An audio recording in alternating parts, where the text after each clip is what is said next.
Welcome to think and grow rich channel. நம்ம சேனலில் நிறைய மோட்டிவேஷனல் வீடியோ பார்த்துருப்போம். அது தொடர்ச்சியாக இன்றைக்கும் ஒரு மோட்டிவேஷனல் வீடியோ தான் பார்க்க போகிறோம். நம்ம சேனலில் யாரை பற்றி பார்க்க போகிறோம்னா சுனில் மிட்டல் அவர்களை பற்றி தான் பார்க்க போகிறாங்க. சுனில் மிட்டல் அவர்களை பற்றி நம்ம பார்ட் 3 வரைக்கும் போட்டிருக்கோம். பார்ட் 1, பார்ட் 2, பார்ட் 3 போட்டிருக்கோம். பார்ட் 1ல் பார்த்தீங்கன்னா அவர் டெல்லிக்கு போய்ட்டு அவர் என்ன பண்ணார், அதுக்கு முன்னாடி பார்த்தீங்கன்னா அவர் ஒரு சாதாரண ஒரு சைக்கிள் உதிரி பாகங்கள் கடையிலேருந்து எப்படி வளர்ந்தார், அவர் எப்படி படித்தார், அது விஷயங்கள்லாம் நம்ம எப்படி எங்கே பிறந்தார், அதெல்லாம் நிறைய விஷயங்கள் பார்த்துருப்போம். பார்ட் 2ல் பார்த்தீங்கன்னா அவர் டெல்லிக்கு போய்ட்டு என்னென்ன பண்ணார், டெல்லிக்கு போய்ட்டு ஒரு சுசுகி கம்பெனி ஜென்ரேட்டர் வாங்கி என்னென்ன பண்ணார், கவர்மெண்ட் அவங்களுக்கு என்னென்ன ரூல்ஸ்லாம் போட்டுது, அந்த கஷ்டத்தெல்லாம் எப்படி தாண்டி வந்தாங்க, அதுக்கப்புறம் ஒரு நடு ரோட்டுக்கு எப்படி வளர்ந்தாங்க அப்படின்றதையும் பார்த்தோம். பார்ட் 3ல் பார்த்தீங்கன்னா டெலிஃபோன் கம்பெனி ஆரம்பித்து அவங்க எப்படி வளர்ந்தாங்க, டெலிஃபோன் கம்பெனி என்னென்ன நஷ்டங்கள் ஏற்பட்டது, அது மட்டும் இல்லாமல் ஏர்டெல் கம்பெனி கிரியேட் பண்ணுறதுக்கு எப்படி என்னென்ன காரணமாச்சு, மொபைல்லாம் எப்படி பயன்படுத்தினாங்க, மொபைல் முதல்ல இந்தியாவுக்கு எப்படி கொண்டு வந்தாங்க, இது மாதிரி பல விஷயங்கள் பார்த்தோம். கடைசியாக நம்ம எதை பார்த்தோம்னா ஏர்டெல் கம்பெனி ஏர்டெல் கம்பெனியோட நிறைய company Tata Docomo, Indian Idea, விரேசிங், வோடாஃபோன், எம்டிஎஸ், இது மாதிரி நிறைய நம்ம இப்போ இருக்குது. ஓகேங்களா, இப்போ இருக்கிற கொஞ்சம் தான் இருக்குது. அதுக்கப்புறம் ஏன் குறைஞ்சிடுச்சு, இந்தமாதிரி ஏர்டெல் ஏன் ஒன்று நின்றுருக்கு, அதுதான் இந்த வீடியோவில் பார்க்க போகிறோம். நம்ம சேனலுக்கு யாராவது புதுசாக இருந்திருக்கீங்கன்னா நம்ம சேனலை சப்ஸ்கிரைப் பண்ணுங்கள், மறக்காம பக்கத்துக்கு பெல் கிளிக் பண்ணுங்கள். சரி வாங்க வீடியோக்குள்ளே போகலாம். ஏர்டெல் ஏன் இவ்வளோ கஷ்டப்பட்டும் ஏர்டெல் ஏன் அப்படியே நிலச்சி நிற்குதுன்னு பார்த்தீங்கன்னா அவங்க கஸ்டமர் சர்வீஸ் தாங்க. கஸ்டமர் சர்வீஸ்னால் பார்த்தீங்கன்னா வேர்ல்டு முழுக்க அவங்க நம்பர் 1 இடத்துல இருக்கிறதுக்கு அவங்க ரொம்ப முயற்சி பண்ணி அவங்க கஸ்டமர் சர்வீஸில் வேர்ல்டில் இருக்கிற நம்பர் 1 இடத்துல அவங்க பிடிச்சாங்க கஸ்டமர் சர்வீஸில். அப்புறம் என்ன பண்ணுறாங்க அப்படின்னு பார்த்தீங்கன்னா அவங்க ஜாயின்ட் டெலிகாம் அப்படின்ற ஒரு மிகப்பெரிய ஒரு நெட்வொர்க் கம்பெனி அவங்க விலைக்கு வாங்குறாங்க. எவ்வளோ விலைக்கு வாங்குறாங்கன்னா 10.7 பில்லியன்ஸ் காசு கொடுத்து அவங்க விலைக்கு வாங்குறாங்க. அது விலைக்கு வாங்கிட்ட பிறகு பார்த்தீங்கன்னா டாப் 5 மொபைல் நெட்வொர்க் இது வேர்ல்டுலேயே பார்த்தீங்கன்னா டாப் 5 மொபைல் நெட்வொர்க்காக இவங்க மாறாங்க. ஒரு மிகப்பெரிய விஷயம். வேர்ல்டு 5ல் வரதுன்றது சாதாரண விஷயம் இல்லை. சாதாரண இடத்துல பார்த்தீங்கன்னா ஒரு சைக்கிள் உதிரி கிரியேட் பண்ணுற கம்பெனி இவ்வளோ பெரிய ஆனது சாதாரண விஷயம் கிடையாது. அதுக்கப்புறம் பார்த்தீங்கன்னா 18 நாடுகள் பார்த்தீங்கன்னா இவங்க வேர்ல்டுலேயே 18 நாடுகளுக்கு கண்ட்ரிஸ் பார்த்தீங்கன்னா இவங்க நெட்வொர்க்ஸ் யூஸ் பண்ணுறாங்க, நெட்வொர்க் சர்வீஸ் அவங்க ப்ரொடியூஸ் பண்ணுறாங்க. ஓகேங்களா, அதுக்கப்புறம் 2016ல் பார்த்தீங்கன்னா நம்பர் 1 மொபைல் நெட்வொர்க் கம்பெனியாக இவங்க மாறுறாங்க. அதுக்கப்புறம் mobile network number 1 mobile network கம்பெனியாக மாறினோடனே இவங்களுக்கு அதுக்கப்புறம் திடீர்னு ஒரு சர்க்கிள் ஏற்படுது. அதுக்கப்புறம் அவங்களுக்கு மனசில் ரொம்ப பயமும் ஏற்படுது. ஓகேங்களா, அது ஏன்னு பார்த்தீங்கன்னா ரிலையன்ஸ் மொபைல்ஸ் வருது 2.0 மாதிரி, அதாவது ஃபைல் ஆகிட்டு திருப்பியும் எழுந்து வருவாங்க பார்த்தீங்களா, அடிப்பட்டு திரும்பி எழுந்து வருவாங்க பார்த்தீங்களா, அவங்கள பார்த்து எல்லாருமே போய்விடுவாங்க. அதே மாதிரி தான் ரிலையன்ஸ் கம்பெனி ஸ்டார்டிங்லேயே வந்தாங்க. உங்களுக்கு சொல்லியிருக்கேன், ஸ்டார்டிங்லேயே வந்தாங்க அப்படின்னு சொன்னேன் பார்த்தீங்கன்னா.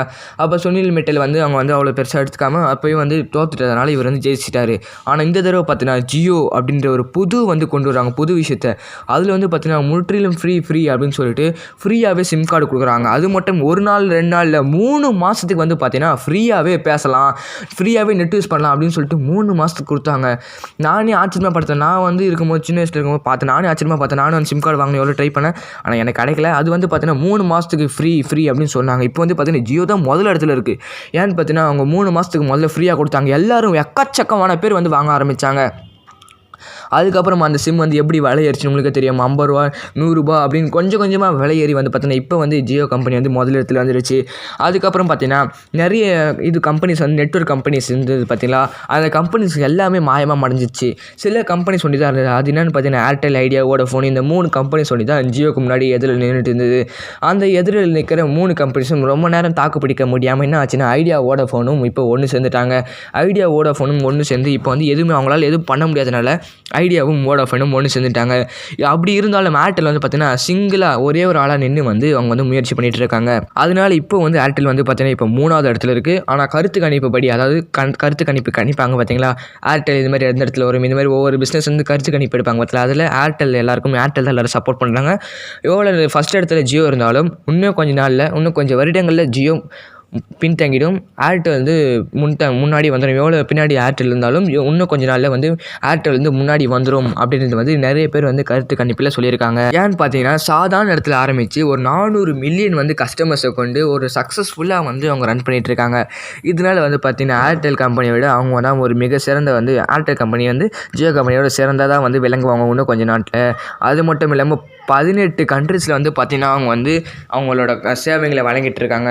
வேர்ல்டுலேயே 3வது இடத்துல இருக்காங்க. ஒரு சைக்கிள் கம்பெனி, சாதாரண சைக்கிள் கம்பெனியில் ஆரம்பித்து அதுக்கப்புறம் இரும்பு, பிளாஸ்டிக், அதுக்கப்புறம் வந்து பார்த்திங்கன்னா சுசுகி ஜென்ரேட்டர், இந்த மாதிரி நிறைய விஷயம் ஆரம்பித்து ஒவ்வொருத்தையும் பேன் பண்ணி அவங்களுக்கு வந்து ஒரு டெலிஃபோன் ஆரம்பித்து அதையும் பேன் பண்ணி, இது மாதிரி கவர்மெண்ட் வந்து ஒவ்வொரு சட்டம் போட்டாலும் எல்லாத்துக்கும் அவங்க அடாப்ட் ஆகிட்டு இந்த உலகத்தில் எப்படி வாழ முடியுமோ அதுக்கேற்ற மாதிரி வாழ்ந்து இந்த உலகத்தில் நம்பர் 1 பொசிஷனில் இருக்காங்கன்னா அது சாதாரண விஷயம். அதுவும் ஒரு தனி மனிதனா ஒரு கூட்டாக செய்கிறதுன்றது கொஞ்சம் கஷ்டம்தான்.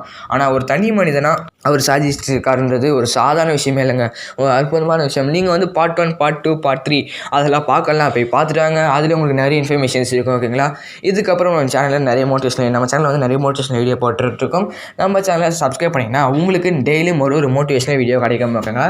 நம்ம சேனலில் மறக்காமல் சப்ஸ்கிரைப் பண்ணுங்கள், பக்கத்தில் இருக்க பெல் கிளிக் பண்ணுங்கள். அப்போ தான் உங்களுக்கு நாங்கள் போடுற வீடியோஸ் உங்களுக்கு நோட்டிஃபிகேஷனாக வந்துகிட்டே இருக்கும். தேங்க்யூ ஃபார் வாட்சிங். இன்னொரு அற்புதமான வீடியோவில் சந்திப்போம்.